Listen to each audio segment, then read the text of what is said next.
Welcome to Making Video Games with Python Lesson 19.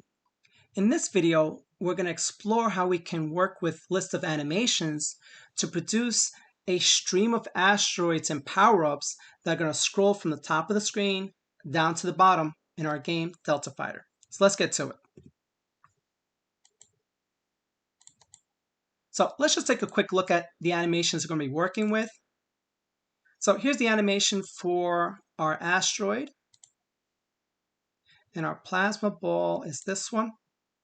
Again, this is going to act as our ammo. And then eventually, we'll be able to also add our power-up for the game. Again, this is our health power-up.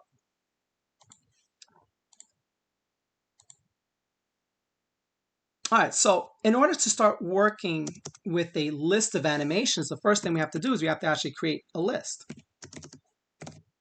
So here's an empty list, and now we got to use a for loop in order to kind of go through and populate this list.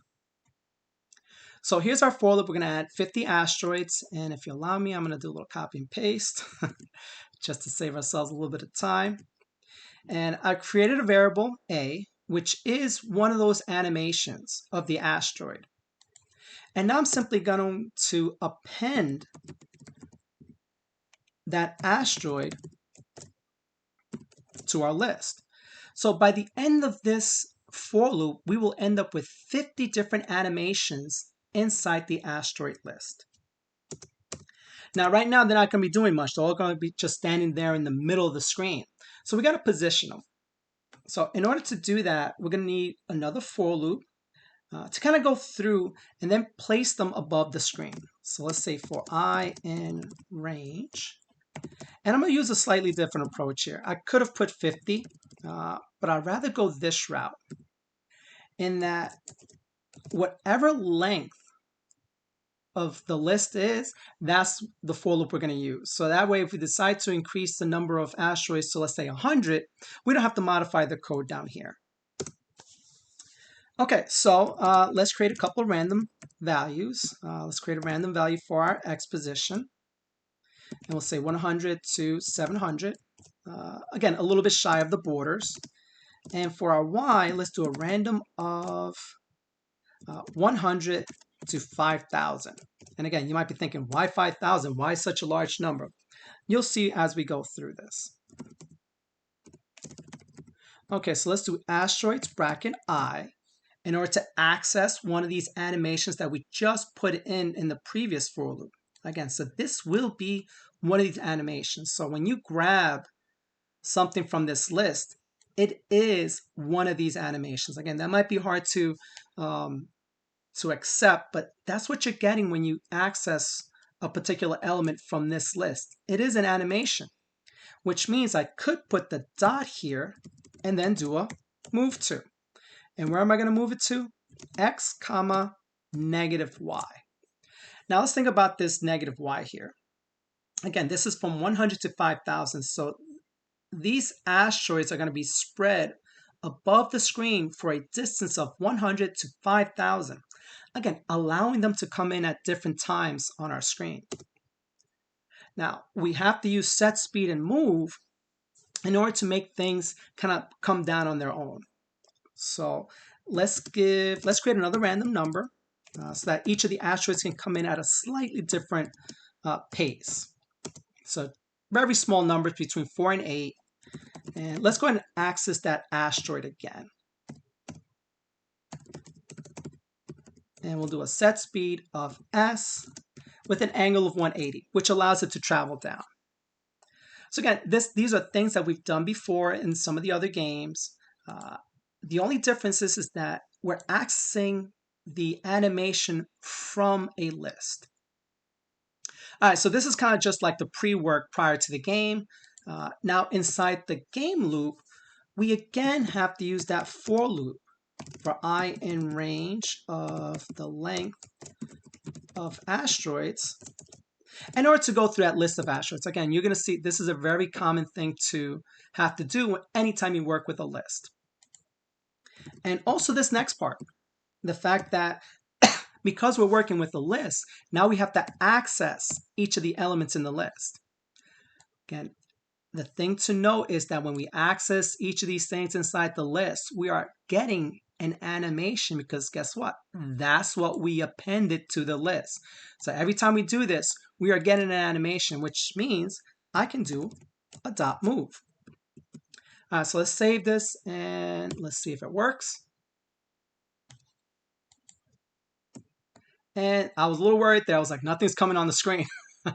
So there's our stream of asteroids coming down. Remember, they're randomly placed. So again, it might be a little bit before they come down. So hopefully you're excited about being able to kind of work with lists. Let's do another one together. So at this point, I also want to work with a list of plasma balls. So let's say plasma balls, which is essentially our ammo. So following the same steps, we're going to do a for loop in order to populate our list. So this first for loop needs a number. So this is how many plasma balls we're going to populate onto our screen. And I also have that stored. Minimize this. Again, just to save a little bit of typing. Just as review, this is how many frames are as part of this animation we associated with the game, the width of each plasma ball, and the height of each plasma ball. So just like we did with the asteroids, we're going to say plasma balls dot append, and we're going to append that animation we just created to our list of plasma balls. Now, similarly to what we did with the asteroids, so much that I'm going to do a copy and paste, we also have to position the plasma balls above the screen. So I'm going to change this to plasma balls. I guess we could keep the X and Y the same. This also becomes plasma ball. So we can move each of the plasma balls to this random value that gets produced here. And we also have to give each plasma ball its own set speed. So notice that this function is identical to this one. Now, anytime you see something like that, that screams modular programming. You should create a function. But before we do that, let's go ahead and finish off our task, just so you can see both the plasma balls and the asteroids coming down on our screen. So I'll do a little copy and paste here just to save a little bit of time. And except that this for loop is going to go through our plasma balls, and it's going to move each of the plasma balls. All right, let's give it a try. Let's see what happens. All right, so we can see here we got our plasma balls coming down, which eventually we're going to collect. We have our, yeah, I'm dodging the asteroids, so something's going to happen. We haven't put that part in our game. But again, hopefully now you can appreciate you have a stream of things coming on the screen. Before we conclude this video, I want to go back to this concept of having duplicate code, because honestly, this code is practically the same with the exception of the only thing that changes is the list that we're working with. Whenever you see something like that, that just screams, create a function. So let's do that. Let's create a function called position objects, which is going to accept that, I'll say object. Objects? We'll say objects. Okay. So what we're going to do is we're going to copy and paste this code in here. So I'm going to cut it out of here. Put it in here. Let's tab it in. Let's tab all this in. And we're going to say objects, objects, objects. Now, at this point, you might be saying, what do you mean objects? What is this objects? Well, as part of a function, this is now a parameter, which can accept anything. So what we're going to do here is we're going to say position objects, and what we're going to pass in is asteroids. So this parameter objects will equal this list asteroids. And if you kind of think about it, it'll be the same thing as us simply replacing the word asteroids for each of these times that you see the word objects. Again, that's how a parameter works. Now, the beauty of this is now, instead of having this code here, guess what? We can also do the same thing here. Except this time, what do we want to position? We want to position the plasma balls. And again, that is a strong programming pattern to do. The idea of modular programming, because now we have this function that we can call over and over again to position various things that get positioned pretty much in the same way, which is above the screen and then have them move down. Let's run the game again just to show you that nothing has changed. We're still getting the same output, but our code is organized better. So again, we still got the asteroids coming down. We still have the plasma balls coming down. But this time, we've created a function that handles the positioning of all the elements inside the array. And that way, we can simply call this function if we have another array. For instance, the health power-up. We haven't done that yet.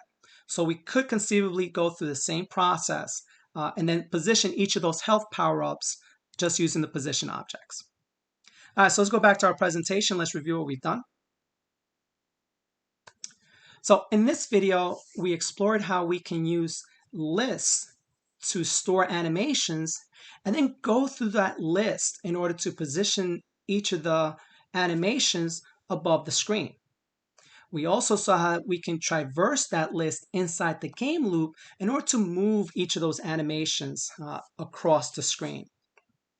We explored the concept of modular programming again by creating a function called position objects, which handles the positioning of all the elements in an array, whether it's an asteroid, a plasma, or possibly the minions and the health power-ups. So hopefully you're excited about working with lists in Delta Fighter, and enjoy.